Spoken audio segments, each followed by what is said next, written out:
పరమగీతలో మనం చూస్తాం. కనుక నీ ముఖము మనోహరము, నీ స్వరము మధురం. నీ ముఖము నాకు కనబడనిమ్ము, నీ స్వరము నాకు వినబడనిమ్ము. కనుక దేవుని సన్నిధిలో కనుక మనం కనబడేవారు ఉండాలి. దేవుని సన్నిధిలో మనం కనబడాలి. కనుక మనం చూస్తే మొదటి చూస్తే దేవుని సన్నిధిలో మనం కనబడాలి. కనుక దేవుని సన్నిధిలో మరి కనబడకుండా ఉంటే కదా, దేవుని సన్నిధిలో మనం ఆదివారం దేవుని సన్నిధి కనబడకపోతే, అలాగే దేవుని నియమకుడులు లేక మనము ఏం కావాలంటే దేవుని ఉద్దేశం ఏంటంటే దేవుని సన్నిధిలో మనం కనబడేవారం ఉండాలి. ఒకటి. రెండవ మాట చూస్తాం, దేవుని సన్నిధిలో రెండవ పదం మనం చూస్తే దేవుని సన్నిధి ఏం చేయాలని దేవుడు ఆశిస్తున్నాడు. 70 ఇక్కడ దీనికి సంబంధించిన రిలేటెడ్ వర్స్ కూడా ఉంటుంది. 42వ కీర్తన 2వ వచనం కూడా ఉంటుంది మనకు. అంటే దేవుని సన్నిధిలో కనబడే మాట 42వ కీర్తనలో 2వ వచనం మనం చూస్తాం. 42:2 నా ప్రాణము దేవుని కొరకు తృష్ణ కొనుచున్నది, జీవము దేవుని కొరకు తృష్ణ కొనుచున్నది. దేవుని సన్నిధి నేను ఎప్పుడు వచ్చేదను, ఆయన సన్నిధి నేను ఎప్పుడు. దేవుని సన్నిధిలో మనకి ఇలాంటి ఆశ కనబడాలి. దేవుని సన్నిధిలో ఆశ ఉండాలి. కనుక దేవుని సన్నిధిలో మనం కనబడ్డ కొరకే. ఎందుకంటే ఇప్పుడు చూడండి, కొంతమంది 30 hours ఫాస్టింగ్ పేరు ఉన్నారు. 30 గంటలు అంటే ఇంకా సమయం లేదన్నా వాష్రూమ్కి వెళ్తాం తప్ప, లేదా స్నానం చేయడం తప్ప 30 hours ఉంటారు. కొన్నిసార్లు మనం వస్తే డే అంతా కూడా మనం నా ఉపవాస డే మొత్తం morning 12 hours, 6 to 6 12 hours, 6 to 9 వరకు వస్తే 15 hours అలా కూడా ఉన్నారు. అలాగే నైట్ అంతా ప్రేయర్, ఆల్ నైట్ ఇలాగ నైట్ అంతా ప్రేయర్. కనుక వస్తే కొన్ని సందర్భాలు అలాగే మనం దేవుని బిడ్డలంగా దేవుని స్థలంలో కనబడ్డానికి మనం వీబీఎస్ జరుగుతూ వచ్చాను. అక్కడ గురజ వ్యాపంపల్లో ఉదయం నుండి సాయంత్రం దాకా నైట్ వచ్చరికల్లా గురజాలకు వచ్చరికల్లా సుమారు 7:25 దాటింది. అక్కడికి మళ్ళా రాత్రి అక్కడ ప్రార్థన కోడిక మళ్ళీ వెళ్ళిపోయి ప్రార్థన కోడికి వెళ్ళిపోయి స్నానం కూడా చేయకుండా వెళ్ళిపోయి వెంటనే వెళ్ళిపోయి 9 దాటింది మళ్ళీ ప్రార్థన కోడికి. డే మొత్తం అంతే. అర్థమైంది. అంటే మరి డే మొత్తం మనం పరిచయలో ఉండగా ఉదయం నుంచి ఉదయకాలం నుంచి రాత్రంతా అంటే సాయంత్రం దాకా అక్కడ అయిపోయింది. నైట్ మళ్ళీ అక్కడ నుంచి వచ్చేసరికి నైట్ 7 దాటింది, 7:25 సుమారుగా. డే మొత్తం ఉన్నాం పరిచయలో, వీబీఎస్ పరిచయం. కానీ మళ్ళీ రాత్రి అక్కడ మంగళవారం కాబట్టి సంఘ ప్రార్థన, మళ్ళీ కుటుంబం అంతా మళ్ళీ సంఘ ప్రార్థనకి వెళ్ళిపోయాం. అంటే ఏంటంటే దేవుని స్థలం మనకు కనబడాలి. ఎందుకంటే దేవుడు చెప్పాడు కనుక చక్కగా దేవుని స్థలంలోకి వెళ్ళాం, వాక్యం విన్నాం. అక్కడ నేను బోధించడానికి వెళ్ళలేదు, కానీ ఆడ వాక్యం చెప్పే సహోదరులు ఉన్నారు. వెళ్ళి వాక్యం విన్నాం, కూర్చొని దేవుని స్థలంలో ప్రార్థన చేశాం. అయిపోయిన తర్వాత అందరితో కలిసి మాట్లాడొచ్చాం, సేవకులతో అంటే విశ్వాసులు అందరితో. అంటే దేవుని స్థలం మనకు కనబడాలి. అలాగా అది దేవుడు కోరేది. కాబట్టి డే అంతా కష్టపడ్డాం కదా అనుకుని వదిలేసలే, కానీ అలాగ దేవుని స్థలం మనం అంటే ఇది మనం ఎవరు లేదంటే ఇక్కడ పరిశుద్ధాత్మ దేవుడు భక్తులు వేసి మనం నేను మనం నేర్చుకోవడానికి కూడా పరిశుద్ధ గ్రంథాన్ని మనకి ఇచ్చాడు దేవుడు. కనుక రెండోది, మొట్టమొదటిది దేవుని సన్నిధిలో మనము కనబడాలి. ప్రతి ఒక్కరం కూడా మనం అనే దేవుడి ఉద్దేశం, అందుకే రాయించాడు కీర్తన.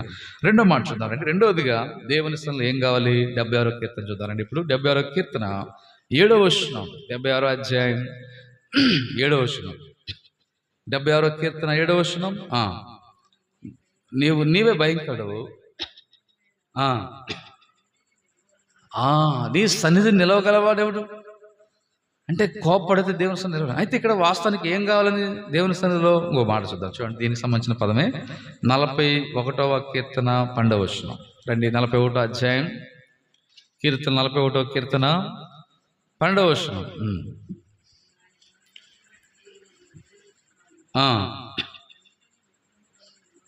అంటే ఇప్పుడు రెండోది ఏం కలిగి ఉన్నాడు దేవుడు ఆశిస్తున్నాడు.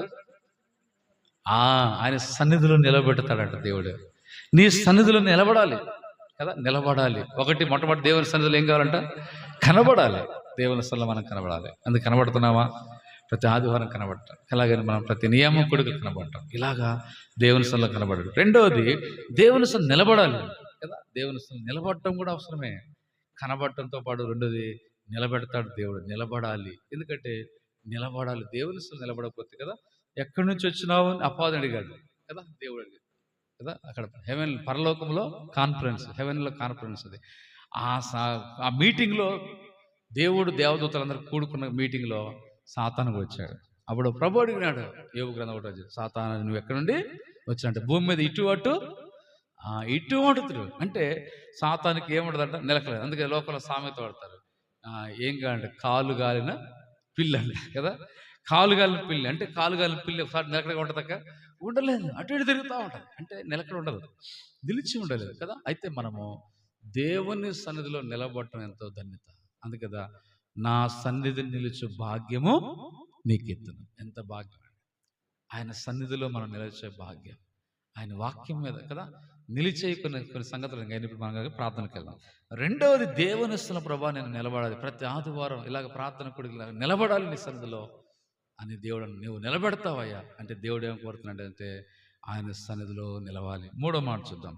మూడోది దేవునికి 61వ కీర్తన 7వ వచనం. మూడోదిగా దేవుని సన్నిధిలో మనం ఏ లక్షణాలు కలిగి ఉండి ప్రార్థన చేయాలంటే 61వ కీర్తన 7వ వచనం చదవండి.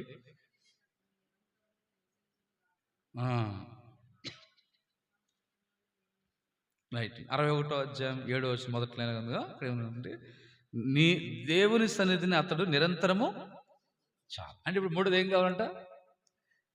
దేవుని సన్నిధిలో ఒకటి కనబడాలి, రెండోది దేవుని సన్నిధిలో నిలబడాలి, మూడోది దేవుని సన్నిధిలో నిరంతరం నివసించాలి. ఇదే పదం ఎవరన్నారు? దావీదు. ఏమన్నాడు ఇక్కడ? ఏమన్నాడు? స్వరూపం ఏమన్నాడు? చిరకాలం నేను యెహోవా మందిరంలో నివసింపవచ్చు. అంటే నివసించాలనుకో అంటే నివసించడం. అందుకే కదా నీ మందిరం నివసించేవారు ధనులు. కోరా కుమారుడు కూడా అన్నారు 84వ కీర్తనలో. దావీదు అన్నాడు 23వ కీర్తనలో. ఇక్కడ మనం చూస్తున్నప్పుడు దావీదు కీర్తన మనం చూస్తున్నాం. 60వ కీర్తనలో కూడా అంటే మూడు దేవుని సన్నిధిలో మనం నివసించటం, ఆయన సన్నిధిలో మనం నివసించాలి. దేవుని సన్నిధిలో మనం నివసించటం. 4వ మాట చూస్తాం. 4వదిగా పరిశుద్ధ గ్రంథంలో దేవుని సన్నిధిలో ఎలా ఉండాలంట? 88వ కీర్తన 1వ వచనం చదవండి. 88వ అధ్యాయం 1వ వచనం. దేవుని సన్నిధిలో మనం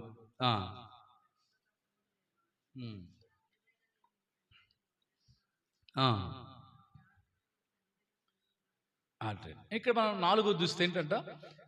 రాత్రి వేళ నీ సన్నిధిని అంటే రాత్రి వేళ దేవుని సన్నిధిలో ఏం చేయాలి? మనం మొరపెట్టాలి. రాత్రి వేళలో మొరపెట్టాలి. అంటే మనం మరి పగలే మొరపెట్టి చాలదా అంటే పగలు కూడా ప్రార్థన వింటాడు. అలాగే మరి ముఖ్యంగా రాత్రి టైం. అది రాత్రి టైంలో మనం యెహోవా మందిరంలో రాత్రి నిలుచుండు వారులారా అంటే కీర్తనలో దేవుని మందిరంలో రాత్రి కనుక దేవుడు ఏర్పరచుకున్న వారు దివా రాత్రులు మొరపెడుచుండగా రాత్రి మొరపెడిచి వచ్చాడు. యాకోబు రాత్రి ఒక్కడే మొరపెడుతూ వచ్చాడు. కనుక మనం దేవుని బిడ్డలు 4వది దేవుని యొక్క సన్నిధిలో రాత్రి సమయంలో కూడా రాత్రి వేళ కూడా దేవుని సన్నిధిలో కనుక అందుకే దేవుని సన్నిధిలో మనం రాత్రి టైంలో మనం ప్రభువుతో మనం వ్యక్తిగతంగా రాత్రి టైంలో మనం ప్రార్థన చేయాలి, సంఘముగా ఇలాగ మనం ప్రార్థన. కాబట్టి 4వది అలాగ దేవుని సన్నిధిలో రాత్రి వేళ మొరపెడితే ఆ ప్రార్థన నీ సన్నిధిలోనికి చేర్చు. అంటే మనం రాత్రి వేళ దేవుని సన్నిధిలో మనం మొరపెడితే, ఆయన సన్నిధిలో మొరపెడితే లేదా ఆయన సన్నిధిలో మనం ప్రార్థన చేస్తే ఆ ప్రార్థన దేవుని సన్నిధిలో చేర్చబడుతుంది. ఎక్కడ మొరపెట్టాలి మనం? ఆయన సన్నిధిలో, దేవుని సముఖములో, దేవుని సన్నిధిలో. అందుకే 4వది మనం దేవుని సన్నిధిలో మనం మొరపెట్టడం అంటే ఇంకా భారం చూపిస్తాం. ప్రార్థన అడగటం వేరు, మొరపెట్టడం వేరు, ఇంకా భారం. కనుక మనం ఎందుకు భారం ఉండాలి, ఎందుకు మొరపెట్టాలి అంటే మనము ప్రజల కొరకైనా దావీదు యాకోబు మొరపెట్టలేదు, దావీదు మొరపెడుతూ వచ్చాడు. బైబిల్లో కొంతమంది భక్తులు మొరపెడుతూ వచ్చారు. వారు దేవుని సన్నిధిలో మొరపెట్టు దేవుడు ఏర్పరిచిన వారు మొరపెడుతూ వచ్చినారు. కనుక చివరి మాట మన ప్రార్థన కదా, మనం ఎక్కువ ప్రార్థన గడుపుదాం. కనుక చూడండి ఈ మాట చివరిగా చదువుకుని ప్రార్థనకి వెళ్దాం. చివరి లాస్ట్ 62వ కీర్తన అందరం కలిసి చదువుకుందాం.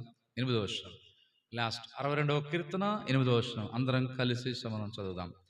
62 8వ వచనం అందరం చదవండి.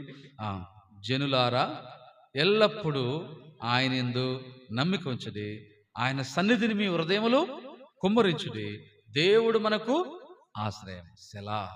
ఆగి ఆలోచించి అర్థం చేసుకుని గ్రహించి ముందుకెళ్ళాలి. సెలా అనే పదానికి అర్థం.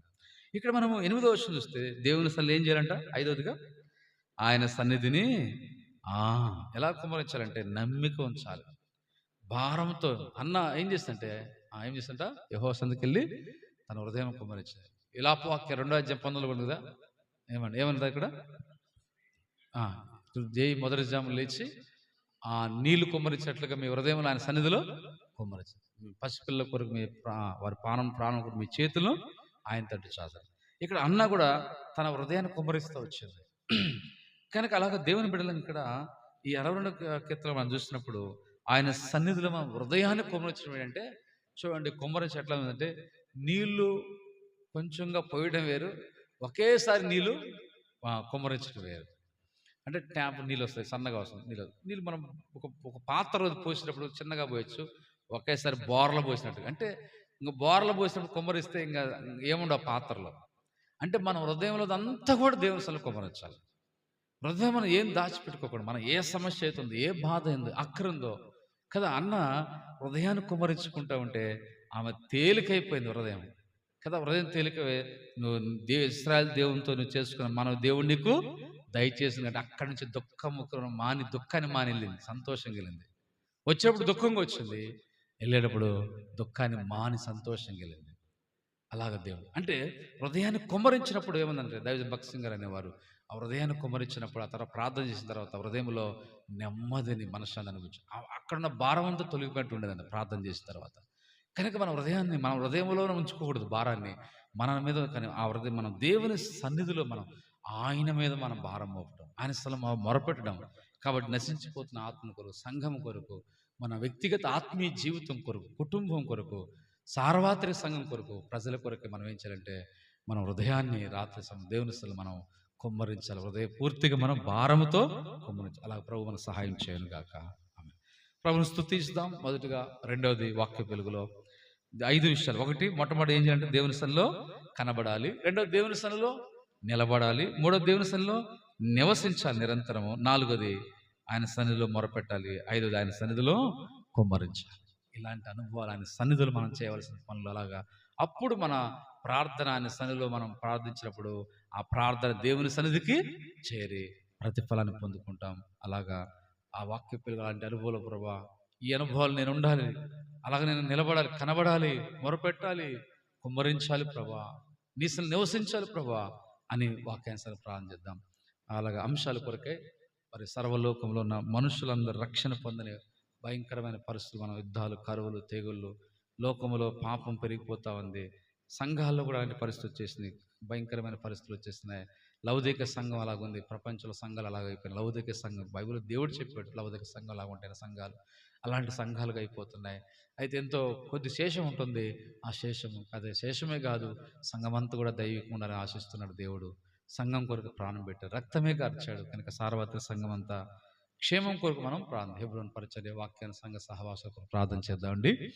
అలాగే సియోన్లో ఉన్న దేవుని సంఘం శేషం కొరకు, చిన్న బంధు కొరకు ప్రార్థన చేద్దాం.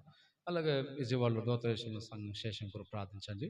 అలాగా తర్వాత ప్రస్తుతమైతే రాబో దినాల్లో మన 3 దినాల సువార్త పరిచర్య కొరకే తగిన సమయం ఏర్పాటు చేయడం ప్రార్థన చేద్దాం. తగిన సమయంలో ప్రస్తుతమైతే మన డేట్స్ చూసి ఏర్పాటు చేద్దాం. ఆ తర్వాత వాళ్ళ డేట్స్ చూసి చెప్పమన్నారు, తర్వాత ప్రస్తుతం వస్తారు కనుక ఆ విషయాల కొరకు ప్రార్థన చేద్దామండి. మరి గ్రామాలు పరిసర ఇచ్చిన గ్రామాలు అనేక ప్రజల రక్షణ కొరకు కూడా మనకి ఇవ్వడం, పరిధి కొరకు మన ఆత్మకూరు పరిసర ప్రాంతాలు ప్రార్థన చేద్దాం.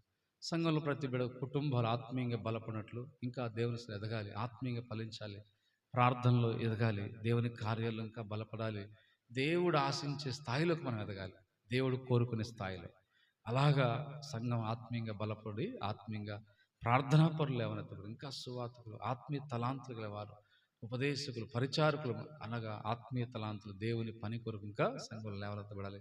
అనేక నూతన ఆత్మలు రక్షించబడి నూతనంగా ప్రవచితం అయితే అనేక ఆత్మలు కూడా సమకూర్చబడాలి. ఉన్న శేషం ఆత్మీయంగా ఫలించినట్లు ప్రార్థన చేద్దామండి. అలా కుటుంబాల కొరకు, బిడ్డల కొరకు, సంఘం కొరకు మరి రాబోదిన పరిచర్య, భవిష్యత్తు దినాల పరిచర్య కోసం మనం ప్రార్థన చేద్దామండి.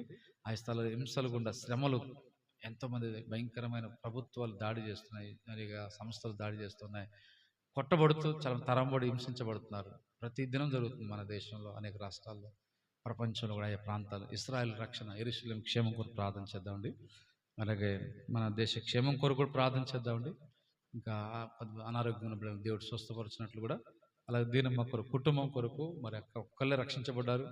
అలాగే రాజమోహన్ రక్షణ కొరకు, శ్రీను, తులసి, వంశీ వారి కుటుంబం రక్షణ పొందాలి, ప్రార్థన చేయండి.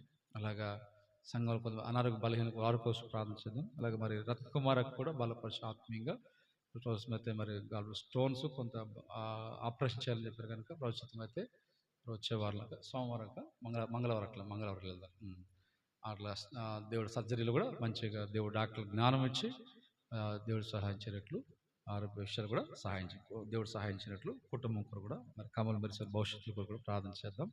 మహేష్ దేవుడు దైవ జ్ఞానం రక్షణ కొరకు, ఇంకా మంది చుట్టూ కుటుంబాల రక్షణ కొరకు, ఇలా సంఘంలో ఉన్న దేవుని బిడ్డల కొరకు మరి